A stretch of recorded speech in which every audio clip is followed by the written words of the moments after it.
Remote Strengths: How to Lead Virtually with Confidence by Monique Farmer, APR.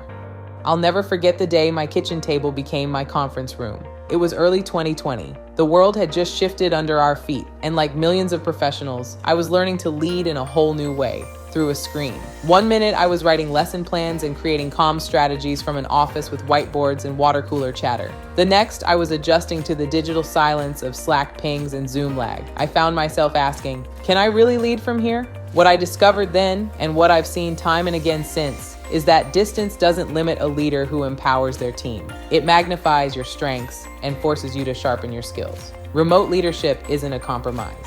It's a calling to lead with greater clarity, creativity, and compassion. So how do we do it well? How do we build trust, foster connection, and achieve results in a space where hallway chats and quick check-ins are no longer a given? Here's how. Lesson 1, results over rigidity. One of the biggest mindset shifts in remote leadership is letting go of control over how people work and focusing instead on what they achieve. The traditional 9-to-5 clock watching just doesn't translate. According to a 2022 McKinsey survey, 87% of workers offered remote work take it, and nearly 60% say they would look for a new job if that flexibility were taken away. The takeaway? Flexibility is now a feature, not a perk. Great remote leaders set clear expectations and then get out of the way. Empower your team to meet deadlines and deliver results, even if their workday looks a little different from yours. Lesson 2, trust is the new currency. When we're not in the same room, trust becomes your most valuable leadership tool. And trust doesn't just happen. It's built through consistent, transparent communication. As I shared in my piece, 5 Ways to Build Confidence with Media Contacts, trust starts with you. Do what you say you will. Be honest about delays. Celebrate wins and acknowledge setbacks. Let your team know that you're not just checking in to check up, you're showing up because you care. According to the U.S. Office of Personnel Management, high trust organizations see better collaboration, higher job satisfaction, and lower turnover. Lesson 3, leverage the right tools. The tools you choose can either enable great work or get in the way of it. Remote leadership demands the right technology and the training to match.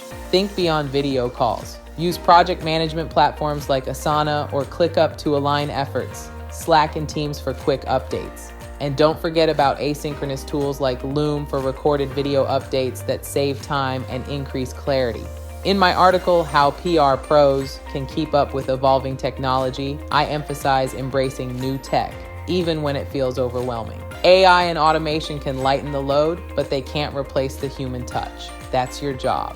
Lesson 4, lead with cultural competence. Remote work often means global teams, and with that comes beautiful diversity and a deeper need for understanding. Whether you're scheduling meetings across continents or navigating different communication styles, be culturally aware, be time zone considerate, and always assume good intent. As I wrote in 5 Ways to Stay Centered in a Changing World, knowing your audience and honoring their context can make or break your global strategy. Lesson 5, create psychological safety. Your virtual team can't thrive if they're afraid to speak up. Psychological safety, where people feel safe to ask questions, admit mistakes, and challenge ideas, isn't just a buzzword. It's a foundation for innovation and collaboration. The Harvard Business Review backs this up. Teams with high psychological safety are more effective, more resilient, and more innovative.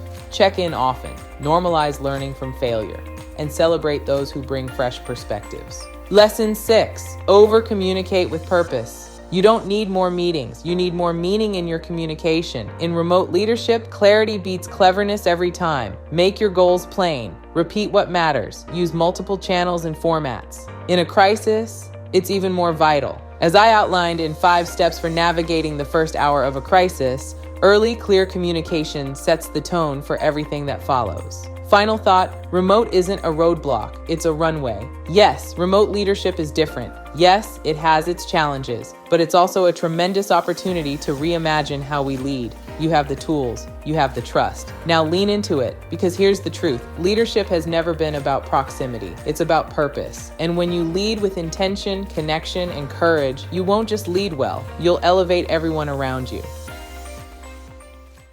Want more insights like this? You can subscribe to the Avant Edge at avantsolutions.org. Scroll all the way down to the bottom, and we'll be happy to send you our newsletter regularly when it's disseminated. Thank you for listening. you.